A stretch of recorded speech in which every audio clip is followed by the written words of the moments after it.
vegetable biryani.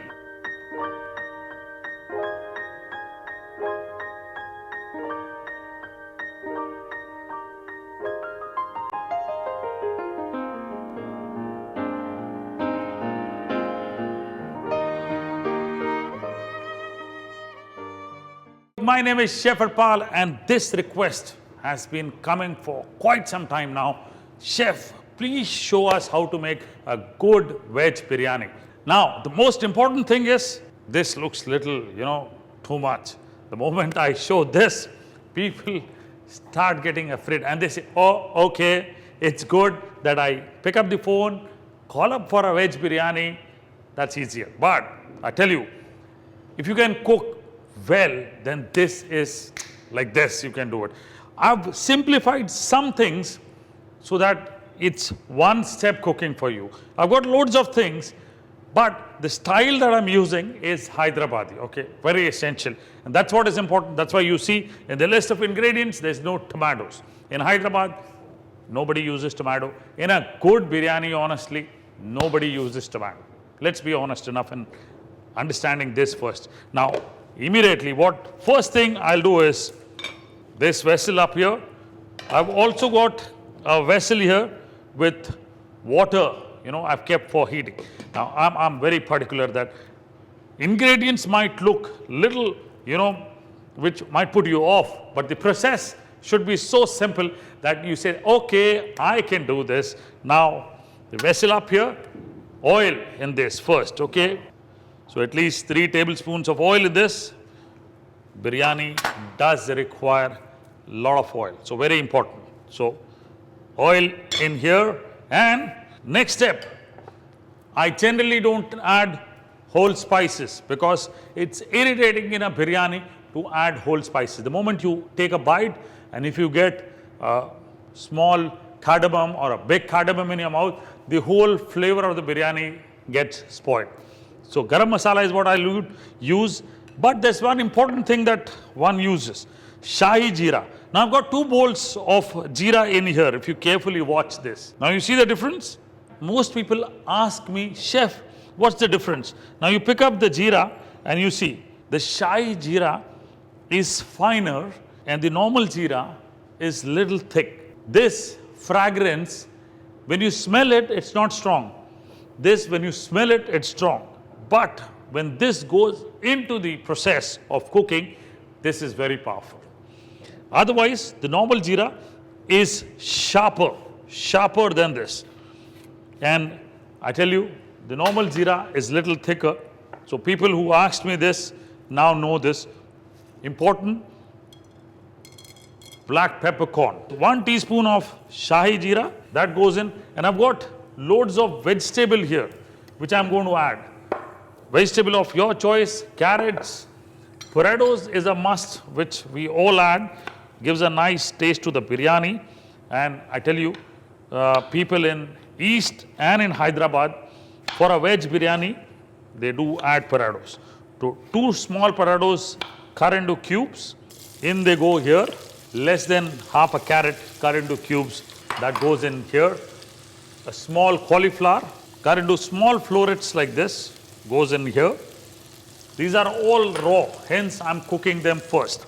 And there are some onions which I'll slice, okay? So there are 2 options in this. Either you brown them, which is important, and for that you need to slice the onions and brown.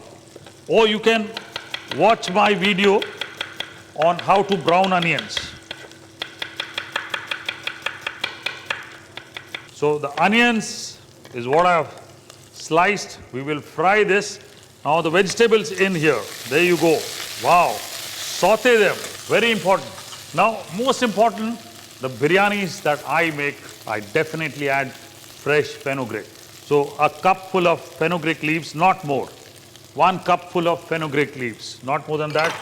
Little bit of dill leaves. Around 1 tablespoon of dill leaves is also what I add.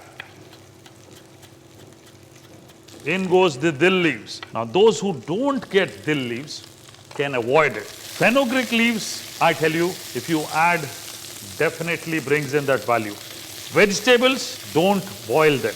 I don't prefer boiling them. I prefer sauteing them in oil first. That's important, okay? So saute the vegetables in oil along with fenugreek. This point of time, add ginger and garlic paste.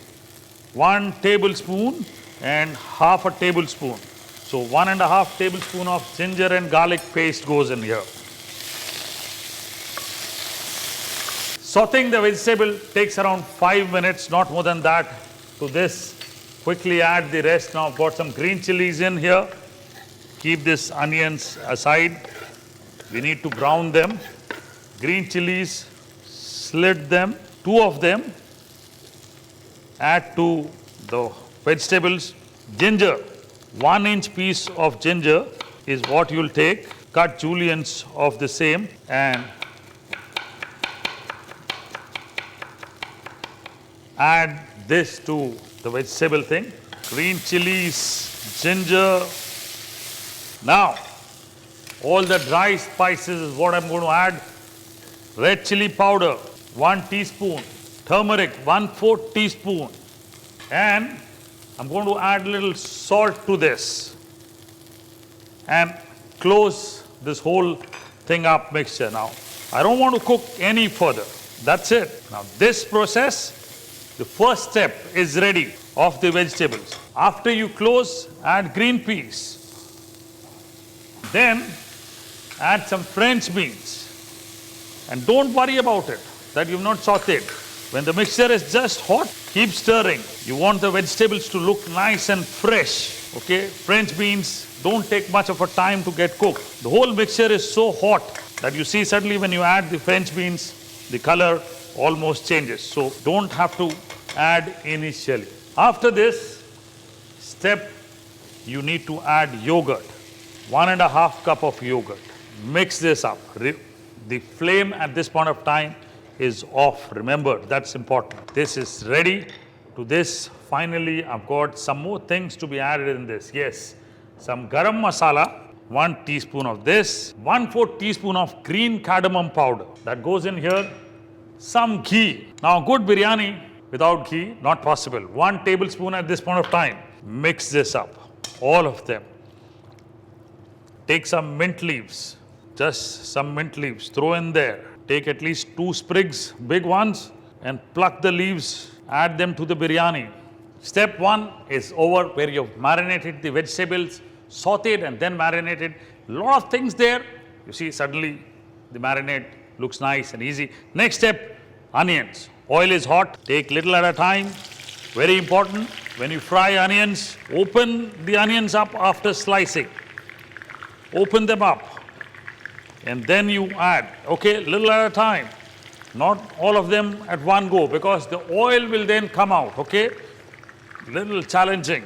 I've got a separate video on frying onions, brown onions. Actually, you can watch that, but I'm showing here again. This is what you're going to do. Sliced onion in here, and the temperature of the oil is very important. It needs to be completely high, because the moment you add onions, it suddenly, drops, and again it rises. Keep stirring so that the slices, the onions, they get uniformly brown. That's very important. After a point of time, you'll see they start getting brown slowly.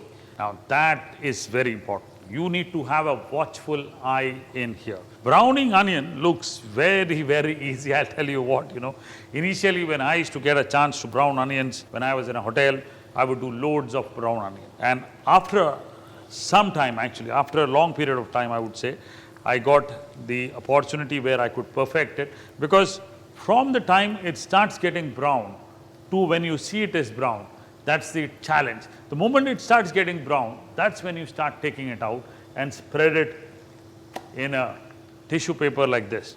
If you don't do it and you wait that the whole onion should get brown and then you remove, because the cooking keeps happening. What happens here is the sugar in the onion gets caramelized, and you don't want the sugar to burn, because if it gets burned, then the taste is something which is irreversible. You cannot change it. You'll have to throw it out. So very important, keep a watchful eye. Keep stirring when you brown onions. That's important. Now, this is the time. I'll close the fire and start removing the onions because they are getting browned here, and the cooking will continue. You will see the cooking will continue here, and you need to hurry up taking out all the onions. Now this is ready. What I'll quickly do is take a fork and spread the onions so that the cooking stops, okay?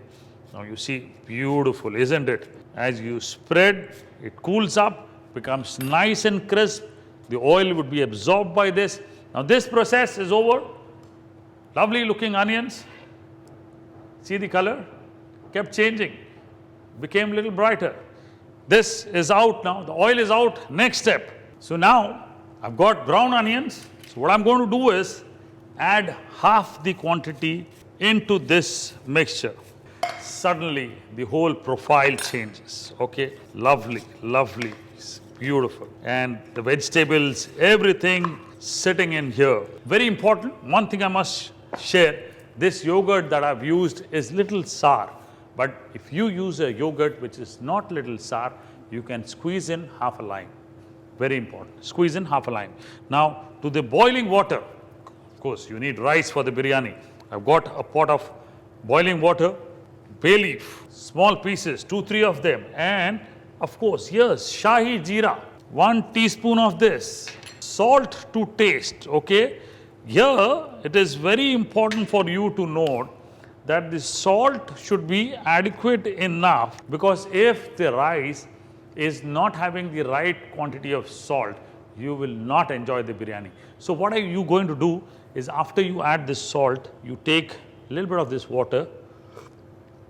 If you feel it is just about salty, then the content of salt is right, okay? Rice in here, I've taken beautiful basmati, 3.5 cups for a family of 4, that should be good enough. If you're measuring it up, little more than half a kg, okay? Somewhere around 600 grams is good enough. So that's good enough. Soak the basmati for 15 minutes, add them to this boiling water. This is ready. Now, another thing, I'll allow this rice to get cooked here in this water that was boiling. Next step, another one. I've got some saffron in here. Take some hot water from the rice itself and pour it in this saffron. Keep it aside. Let the rice get cooked now. It should get somewhere just about 3/4 cooked, okay? Not more than that. 3/4 cooked. For a veg biryani, you cook a little more than the other biryanis that you do. Keep both the vessels close to each other so that as you take the rice out, you will put directly on this. That's important. Keep giving a gentle stir so that the rice keeps getting mixed and the whole rice would be uniformly cooked. Painful, painful. I know, I can see that. But once you have mastered this art, you're going to love it, I'm telling you. Every time you'll think, I must cook a biryani. And especially for the vegetarian people, a lot of them have been requesting me for quite some time now. I think some of them have requested me for more than a year, and I simply couldn't do it. Now I've got an opportunity, so I thought I must do it the right way so that you enjoy the biryani at home.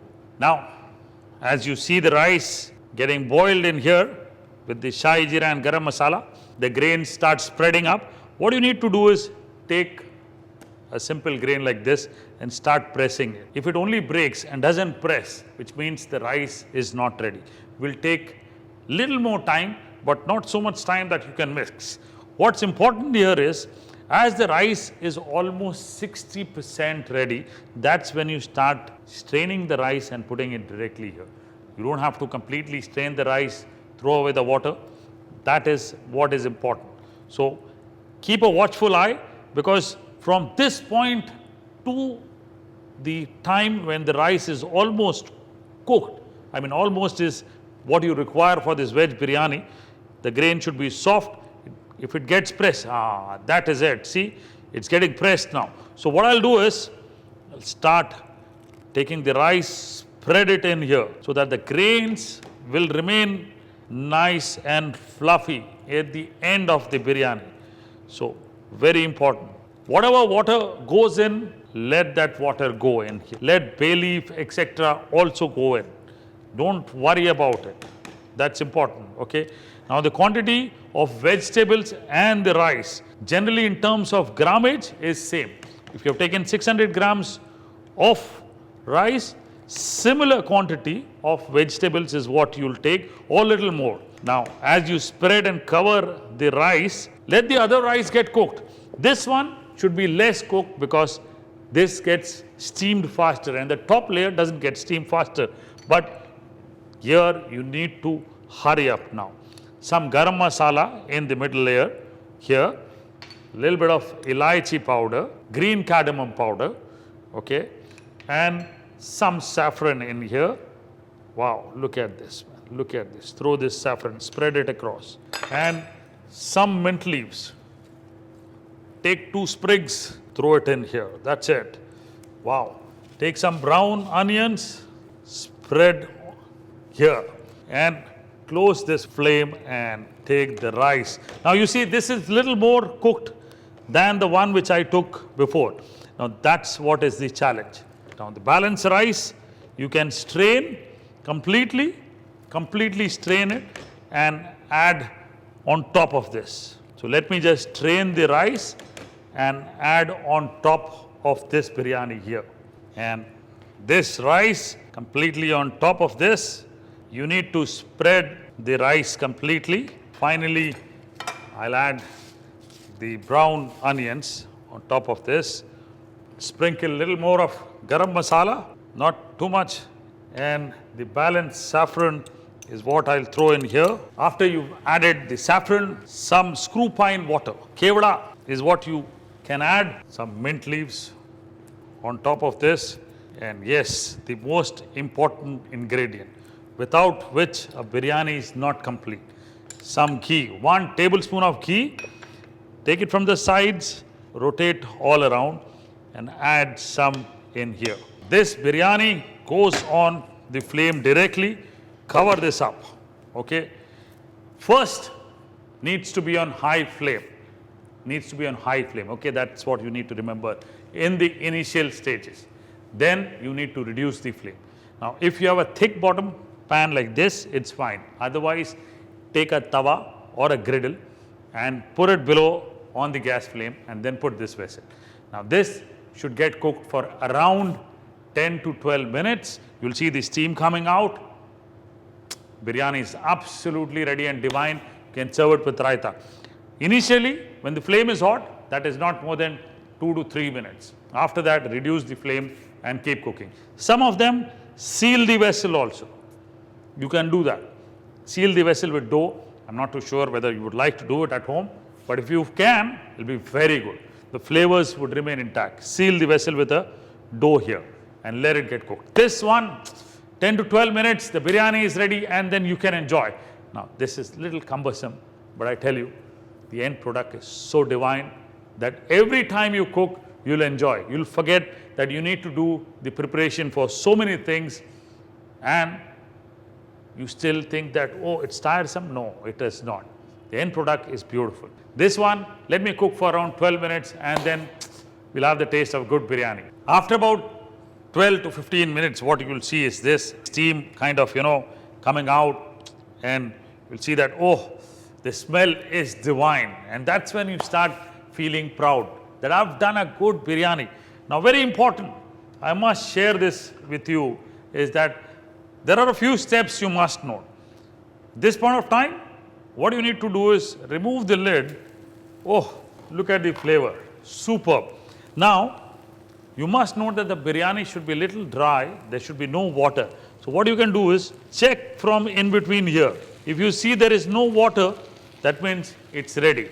But you cannot open a biryani like this. What you need to do is close when the biryani is ready. When the biryani is ready, you need to close it, check for the water I showed, and just when you want to serve it, you can keep the whole vessel closed till the time your guests arrive at home or till the time you want to eat it. But when you want to eat it, how will you take out the biryani? I see every time people put the, spoon right in the center. Never do that. Take a flat spoon like this, okay, from the sides, just lift the biryani up and place it here from the sides, okay? You just need to do this, what I'm doing, and keep placing. Look at this, beautiful. So what's going to happen when you do this is layer of white rice, all the layers keep, piling on top of the other. And that's when the whole biryani looks beautiful. Now this is a perfect biryani. Grains are separate. Fragrance is divine. You need to eat it with a raita. For a raita, you can go and browse my YouTube videos, which has a number of raitas. Make one of them and make this biryani. Make your family proud. Become a good chef. All those who have requested, don't have to wait anymore. Go ahead and cook a veg biryani.